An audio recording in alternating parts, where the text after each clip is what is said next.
आप अंदाजा करें, एक बंदे ने कत्ल किया हुआ है और वो गिरफ्तार है, और चीफ जस्टिस ने एक दिन पहले उसकी आंख के इलाज के लिए उसको रिहा कर दिया है। लेकिन इमरान खान की आंख की बिनाई जा चुकी है, यानी उसकी आंख जाया तो नहीं हुई थी, लेकिन इमरान खान की तो आंख की बिनाई जा चुकी है और उन्हें इलाज करने की इजाजत नहीं है कि उनका इलाज वो करवाएं जाकर, उन्हें इजाजत नहीं दी जा रही।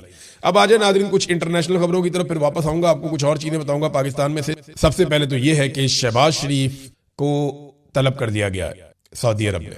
इससे पहले आसिम मुनीर साहब को तलब किया गया था सऊदी अरब में, और अब शहबाज शरीफ साहब को सऊदी अरब में तलब किया गया है। फील्ड मार्शल आसिम मुनीर के बारे में मैं आपको एक फैक्ट बता दूं कि गुज़िश्ता चंद दौरों में, यानी 3-4 मरतबा ये हो चुका है कि field marshal Asim Munir Saudi Arab गए और मोहम्मद बिन सलमान ने उनसे मुलाकात नहीं की। इसकी वजह क्या है आप सारे बखूबी समझ सकते हैं। पाकिस्तान सऊदी अरब के साथ एक दिफाई मुआहदे में, और अब पाकिस्तान को यह कहा जा रहा है सऊदी अरब की हुकूमत की जानिब से कि आओ और अपना मुआहदा पूरा करो, क्योंकि सऊदी अरब ने पाकिस्तान को बहुत पैसा दिया है, बहुत तेल दिया है, बड़ी इमदाद दी है। अब या तो पाकिस्तान को उन सहूलतों से हाथ धोना पड़ेगा या पाकिस्तान को दिफाई मुआहदे के ऊपर अमल दरामद करना पड़ेगा। अब ये दिफाई मुआहदा एक तरफा था, यानी फील्ड मार्शल आसिम मुनीर ने तय किया, शहबाज शरीफ ने साथ मिलकर मुआहदा कर दिया, कौम को कानो कान खबर ही नहीं हुई। ये अचानक जाते हैं, पता चलता है जी हमारा दिफाई मुआहदा हो गया सऊदी अरब के साथ, पार्लियामेंट में डिस्कस ही नहीं हुआ, किसी फोरम के ऊपर इस पे बातचीत ही नहीं हुई। बातचीत तो होती, पता चलता कि क्या करने जा रहे हैं, किसके साथ लड़ना है। यानी ये शिक इसमें हो सकती थी अगर किसी मुसलमान बरादर इस्लामी मुल्क से कोई झगड़ा होगा सऊदी अरब का, तो उसमें पाकिस्तान का रोल क्या होगा, दिफाई मुआहदे में ये शामिल हो सकता था, लेकिन इसको पार्लियामेंट में लाया जाता तभी तो शामिल होता। बहरहाल शहबाज शरीफ साहब को तलब किया गया है, और इससे पहले शहबाज शरीफ ने राब्ता किया था ईरानी सदर से। उसमें ईरानी सदर की जानिब से बताया गया कि शहबाज शरीफ का राब्ता हुआ था, पुतिन का भी राब्ता हुआ था, लेकिन पाकिस्तान की जानिब से बिल्कुल कुछ नहीं बताया गया कि पाकिस्तानी वजीर आजम ने ईरानी सदर को क्या पैगाम पहुंचाया। देखिए, पाकिस्तानी वजीर आजम जो है ना, वो इस वक्त अमेरिका के बड़े खास लोगों में से एक है, डोनाल्ड ट्रंप के बहुत खास वफादारों में से एक है। डोनाल्ड ट्रंप के खसूसी नुमाइंदे स्टीव विटकॉफ ने 2 मरतबा ये कोशिश की है मुख्तलिफ खबरों के मुताबिक कि मुज़ाकरात किए जाएं किसी तरह से। अब ये द गार्डियन ने इसके ऊपर एक खबर भी लिखी है, और द गार्डियन का दावा है कि मारूफ बरतानवी ये अखबार है, आप जानते हैं सारे, उसकी खबर के मुताबिक ईरान ने अमेरिकी सदर डोनाल्ड ट्रंप के खसूसी एलची स्टीव विटकॉफ की तरफ से भेजे गए जंगबंदी के 2 पैगामात को मुस्तरद कर दिया।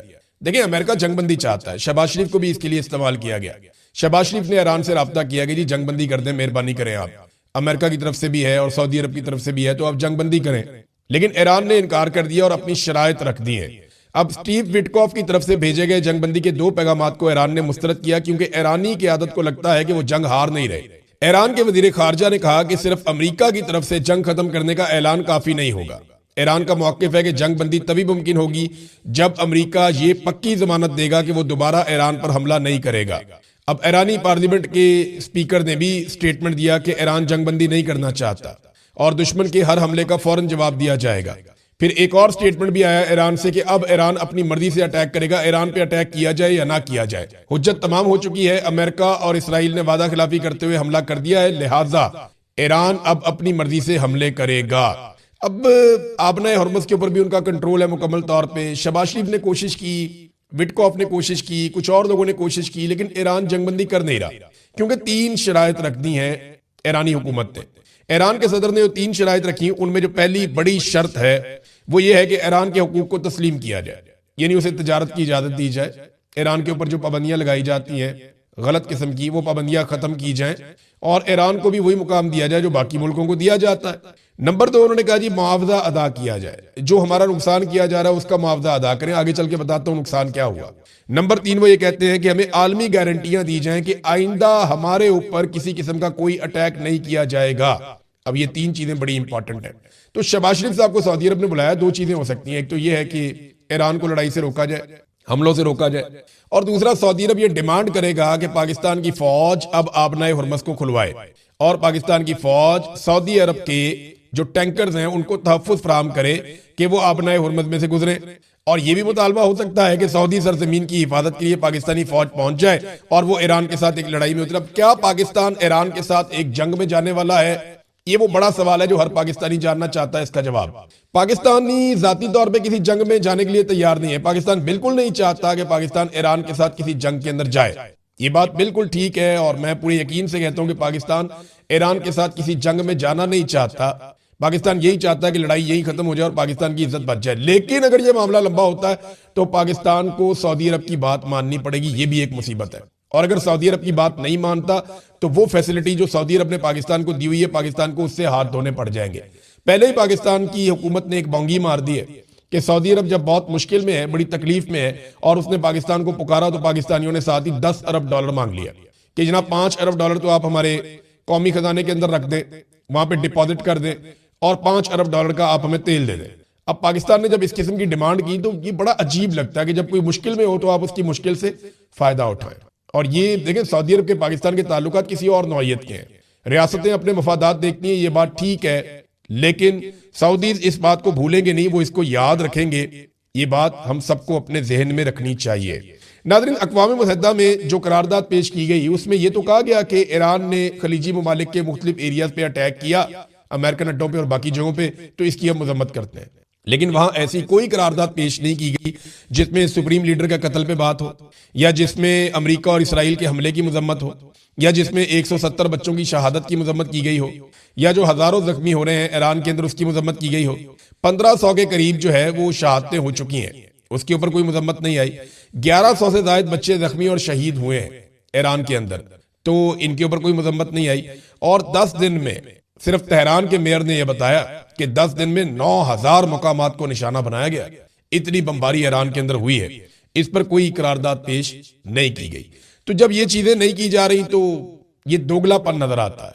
यानी एक तरफा तो आप नहीं चल सकते ना, आपको तो सारी चीजें देखनी होती हैं। आबना हुर्मत पे ईरान ने कंट्रोल किया हुआ है, वहां पे अभी तक की इतला के मुताबिक 13 जहाजों को आग लग चुकी है। 13 ऐसे जहाज जिन्होंने यहां से गुजरने की कोशिश की वो निशाना बनाए जा चुके हैं। नाज़रीन, मगरबी ममालिक इस मरतबा अमेरिका का वैसे साथ नहीं दे रहे। देखिए, जो ये सोच है ना अरब ममालिक में कि अगर हम लड़ाई के अंदर उतरे तो अमेरिका और इसराइल पीछे हट जाएंगे और उसके बाद हमें ईरान के साथ एक लंबी लड़ाई के लिए छोड़ देंगे और फिर हम हथियार ही खरीदते रहेंगे। वो महंगे हथियार हमें बेचे जाएंगे, कभी हमें हथियार बेचेगा अमेरिका, कभी बेचेगा कोई और मुल्क, कभी कोई मगरबी मुल्क, तो ये तो पैसा बनाएंगे हमसे और हम एक ऐसी लड़ाई में चले जाएंगे जो हमें तबाह करेगी। देखिए ना, ईरान और इसराइल ये दो मुल्क हैं इस रीजन में जिन्होंने अपने आप को ऐसे तैयार किया है कि किसी भी जंग की सूरत में अपने आप को बचा सके। इन्होंने जो तरक्की की है वो दिफाई नुक्ता नजर से की है, ईरान ने और इसराइल ने। वो बंकर्स उन्होंने बनाए, इन्होंने जेर जमीन सुरंगें बनाई है, उन्होंने अपने हथियार बनाए, इन्होंने अपने मिसाइल बनाए, उन्होंने अपने आप को ट्रेंड और अपने आप को डेवलप ऐसे किया। ये जो खलीजी ममालिक है ना, इन्होंने दिफाई नुक्ता नजर से अपने आप को डेवलप ही नहीं किया। इन्होंने अंधाधुंध तामीरात की हैं, बड़ी शानदार बिल्डिंग बनाई हैं, बड़ी जबरदस्त सड़कें बनाई हैं, बड़ा शानदार किस्म का सिस्टम डेवलप किया है जदीद तरीन, लेकिन दिफाई नुक्ता नजर से नहीं किया। तो ये बहुत वुल्नरेबल है। मिसाल के तौर पे दो लोगों की लड़ाई हो जाए, एक का घर ईंटों से बना हुआ है और दूसरे का शीशे से बना हुआ है, और दोनों के हाथों में मारने के लिए पत्थर हो, तो नुकसान जो है वो शीशे का कीमती घर जिसका होगा उसका होगा। तो अरब ममालिक ने अपने आप को दिफाई नुक्ता नजर से डेवलप नहीं किया, इसराइल ने और ईरान ने किया है। तो उनका नुकसान उतना नहीं होगा जितना अरब ममालिक का हो जाएगा। वो इस बात को समझते हैं और उनकी पूरी कोशिश है कि किसी तरह ईरान पे दबाव डाल के जंग बंद करवाई जा सके। अब ओमान का स्टेटमेंट है नाज़रीन, क्योंकि ओमान में एक बहुत बड़े ऑयल स्टोरेज के ऊपर अटैक हुआ था सलाला में, और बहुत आग वहां भड़की हुई है, और इस वक्त बहुत इंपॉर्टेंट था क्योंकि ईरान ने यह कहा कि ओमान के अंदर जो अटैक हुआ वो हमने नहीं किया। अब ओमान के स्टेटमेंट का इंतजार किया जा रहा था। ओमानी वजीर खारजा ने जो बयान दिया है वो बड़ा शानदार। उन्होंने कहा जी ये जो जंग लगी है ना, इसका मकसद ईरान को कमजोर करना और खित्ते की नई तश्कील करना है। यानी वो जो कहते हैं कि एक्सपेंशन करना चाह रहा है इसराइल, ग्रेटर इसराइल के मामला हैं वो उस तरफ इशारा कर रहे हैं कि जनाब ये तो खित्ते की नई तश्कील करने जा रहे हैं और ईरान को कमजोर करना चाहते हैं। फलस्तीनी रियासत के क्याम को रोकना इस हमले का मकसद है, ये भी उन्होंने कहा। और फिर ओमान ने बड़ा क्लियरली एक स्टेटमेंट दिया कि ओमान बोर्ड ऑफ पीस का हिस्सा नहीं बनेगा। यानी जो ट्रंप ने बोर्ड ऑफ पीस बनाया, ओमान उसका हिस्सा नहीं रहेगा, ये उन्होंने कहा। और इसराइल से ताल्लुकात कभी कायम नहीं करेंगे, उनके साथ हालात हमारे नॉर्मलाइज नहीं होंगे। अब ये जो स्टेटमेंट है ये बड़ा क्लियर है ओमान की जानिब से, और ऐसा लगता है कि अरबों को ईरानियों से लड़ाने की जो कोशिश है वो उतनी कामयाब नहीं हुई अमेरिका की जानिब से जितने दावे शुरू में किए जा रहे थे या जिस किस्म की उम्मीद लगाई जा रही थी। नाज़रीन, खलीजी ममालिक में जो आलमी मालियाती इदारे हैं वो शदीद खतरे में पड़ गए हैं। बहुत सारे लोग अपना पैसा निकाल के खलीजी ममालिक से जाना चाहते हैं, और कई लोग कह रहे हैं जी वो वापस नहीं आएंगे, ये ममालिक महफूज नहीं है। और अरब ममालिक जो हैं वो ये सोच रहे हैं कि हमने तो अमेरिका पे इन्हिसार किया था, अरबों डॉलर खर्च किए थे कि ये हमारी हिफाजत करेंगे, और जब वक्त आया तो ये निकल गए हमें अकेला छोड़ के, और इन्होंने हमसे ज्यादा इसराइल की हिफाजत के लिए कोशिश की, बल्कि हमारे हथियार यहां से उठाकर इसराइल ले गए उनको बचाने के लिए, और अभी जनूबी कोरिया से भी हथियार उठाकर ला रहे हैं कि किसी तरह भी इसराइल की मदद की जाए। अब खलीज के अंदर जो मालियाती इदारे हैं वो अपने दफातर बंद कर रहे हैं, क्योंकि ईरान के अंदर मालियाती इदारों पे अटैक किया गया, उनके बैंक पे अटैक किया गया, तो ईरान की फौज ने फिर ऐलान किया कि हम भी इसी तरह के हमले कर सकते हैं अमेरिका और इसराइल के जो आलमी मालियाती इदारे या उनके शेयर्स जिनमें मौजूद हैं उनके ऊपर। तो फिर खलीजी ममालिक में बहुत तेजी से आलमी मालियाती इदारे अपने दफातर बंद कर रहे हैं और इसका भी नुकसान होगा। नाज़रीन, मैंने आपको बताया था कि मगरबी ममालिक उस तरह से खड़े नहीं हुए अमेरिका के साथ जैसे पहले खड़े होते थे, यानी जर्मनी अभी तक इस जंग का हिस्सा नहीं बना। यहाँ बरतानिया के अंदर जो पार्लियामेंट में बातचीत हुई, बड़ी शदीद तनकीद हुई हुकूमत के ऊपर, वो इस जंग का प्रॉपर हिस्सा नहीं बना। इसी तरह से फ्रांस ने मुखालफत की है, स्पेन ने मुखालफत की है, स्कैंडिनेवियन कंट्रीज ने मुखालफत की है, और अब कनाडा के वजीर आजम ने भी ये स्टेटमेंट दे दिया है कि ईरान जंग में हम कभी हिस्सा नहीं लेंगे।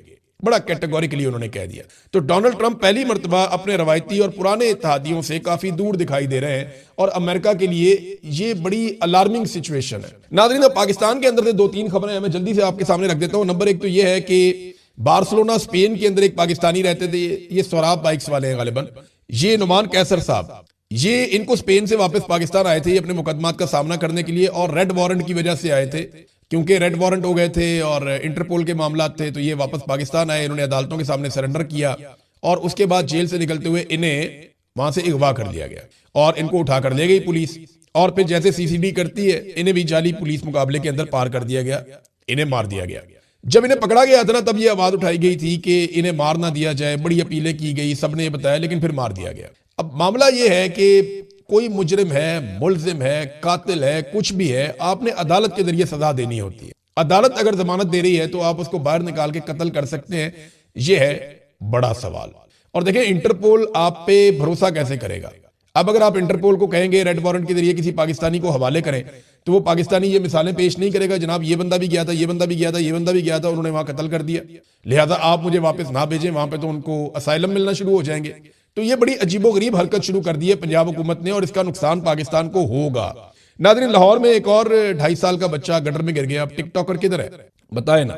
वो तो बड़ी लंबी प्रेस कॉन्फ्रेंस, जनाब एयरपोर्ट के ऊपर मीटिंग, तो ब्यूरोक्रेसी की बेइज्जती, तो जनाब आ जाओ जी, सारा मीडिया इसको चला रहा था, जमीन आसमान के कलाबे मिलाए जा रहे थे कि दुनिया की सबसे अच्छी एडमिनिस्ट्रेटर।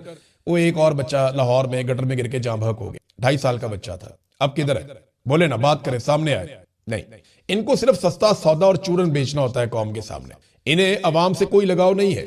गल्फ स्ट्रीम का जो इन्होंने जहाज लिया 11 अरब रुपए का, महंगा तरीन अयाशी वाला जहाज, वो जहाज यूरोप में फिर रहा है, कभी वियना जाता है, कभी किसी और मुल्क में जाता है, कभी किसी और मुल्क में जाता है, वो अलग अलग